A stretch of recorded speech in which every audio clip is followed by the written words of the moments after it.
What if Rey Rivera didn't die because he was confused or suicidal or having some kind of weird breakdown?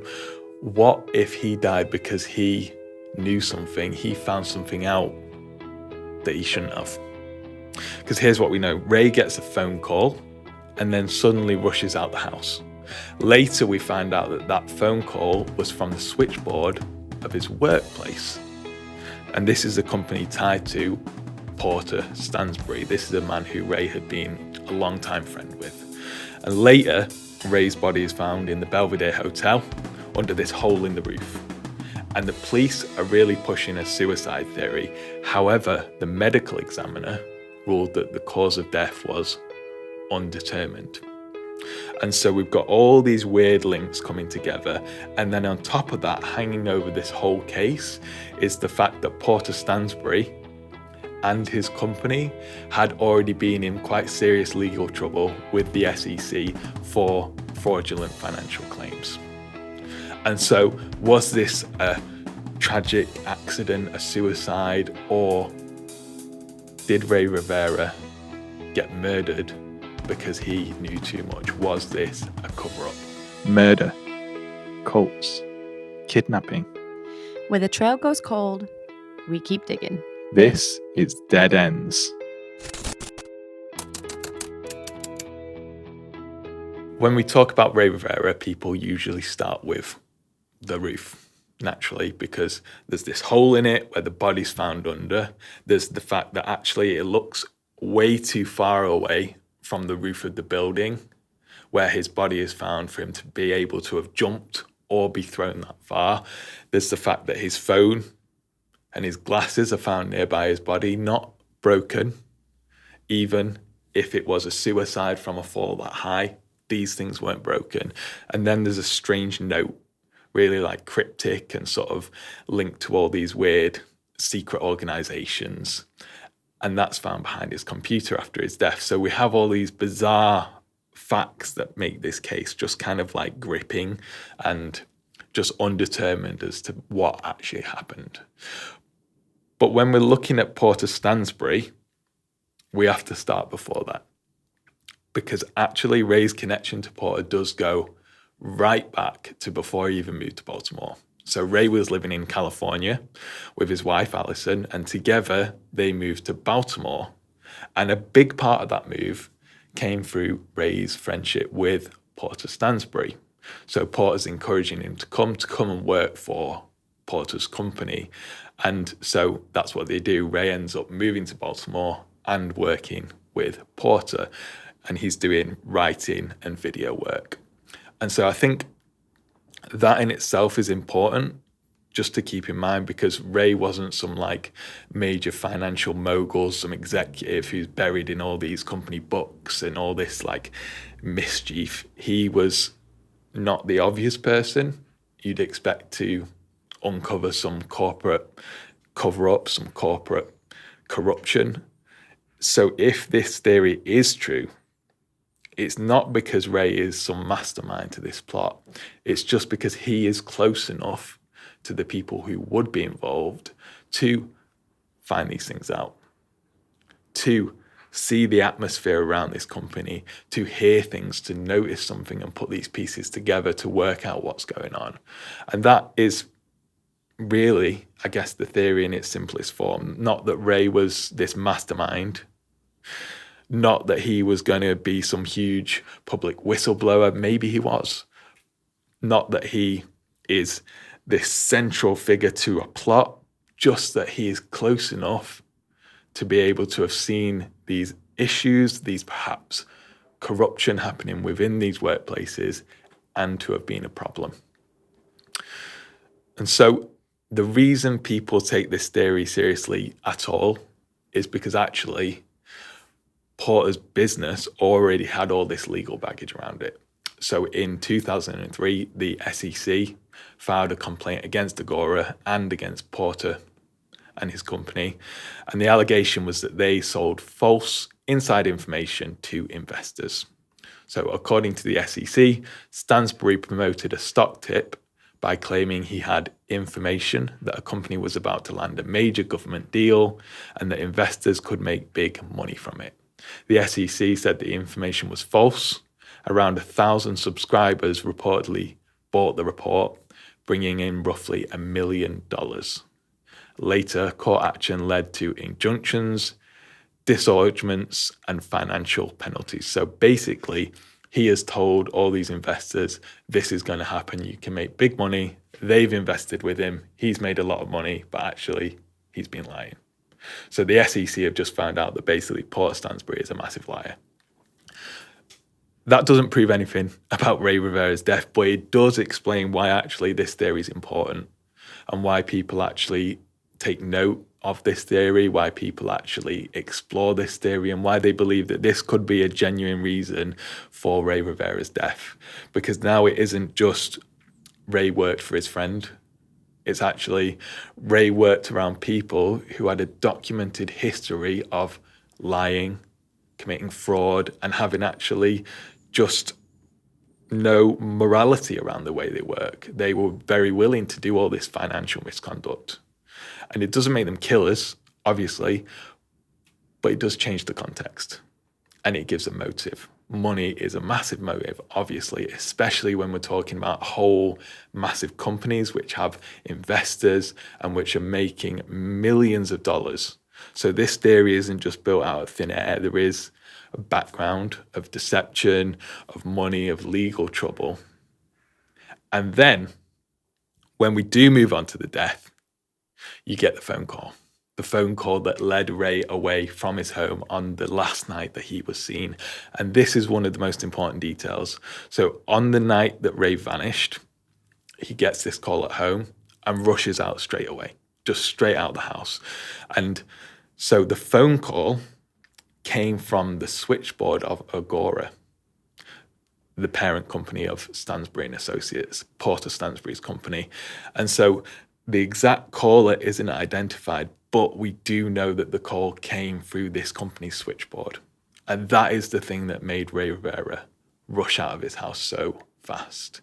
And that's a massive loose end, because whatever happened to Rey after that, which we don't fully know until we just find his body, where we found it, where it was murdered, this is the last clear thing that actually set the events of that night in motion. Something about that call made him leave immediately.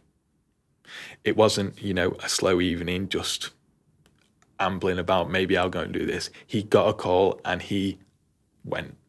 He straight away goes out.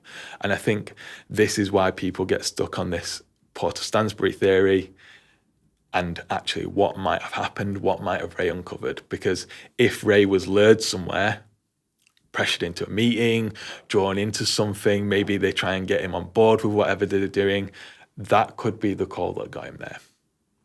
That could be the final thing that led to Rey's death. It doesn't prove murder. It doesn't prove that Porter was involved, but you just can't ignore it because something was said on that call that made Rey rush out. That is his last known movement within the world before we find his body.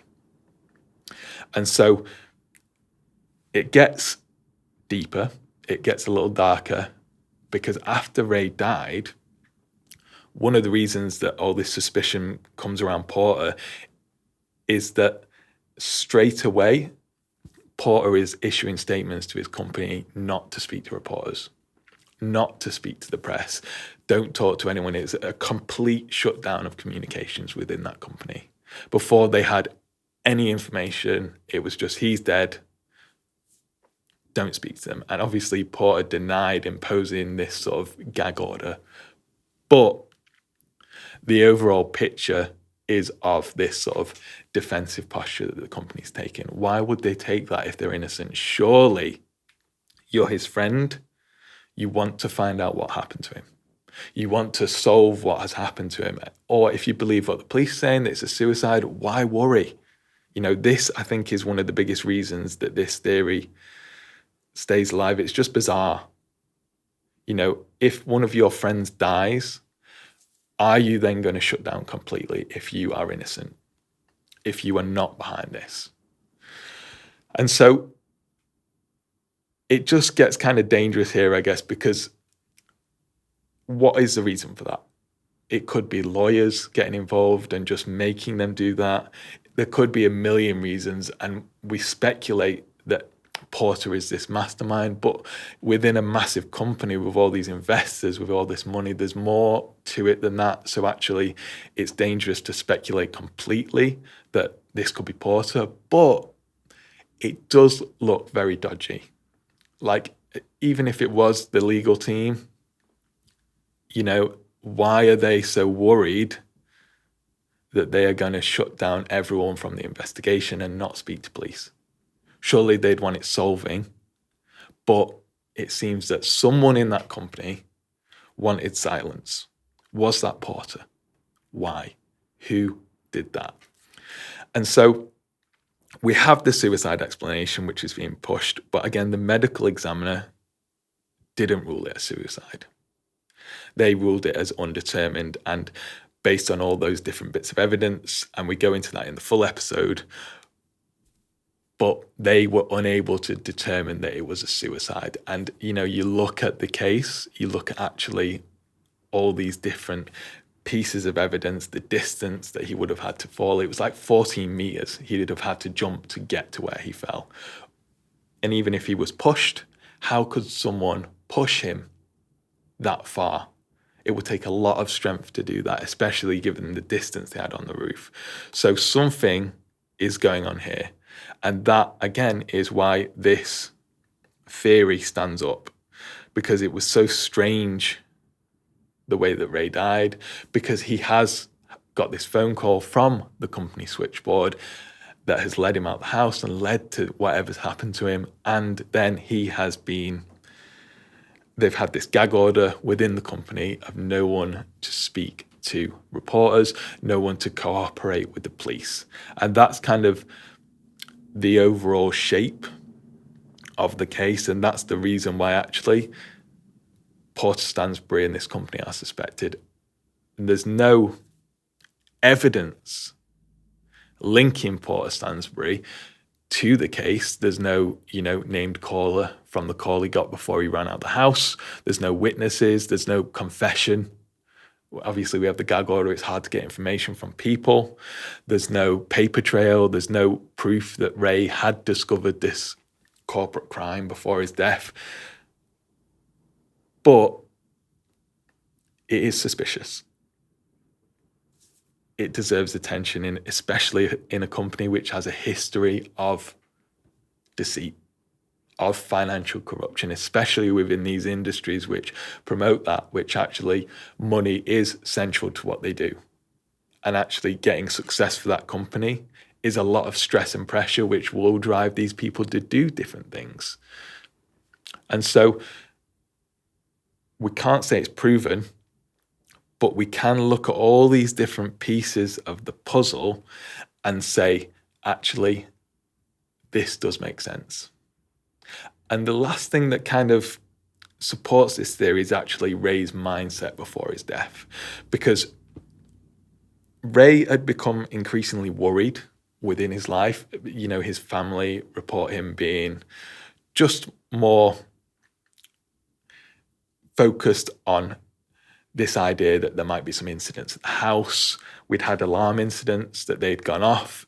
He has become kind of like mistrusting. He's got this paranoia going on and all this sort of like withdrawing. He seems just distressed, paranoid. And looking at that in light of this theory, the question is this why he was paranoid? Did he find this out?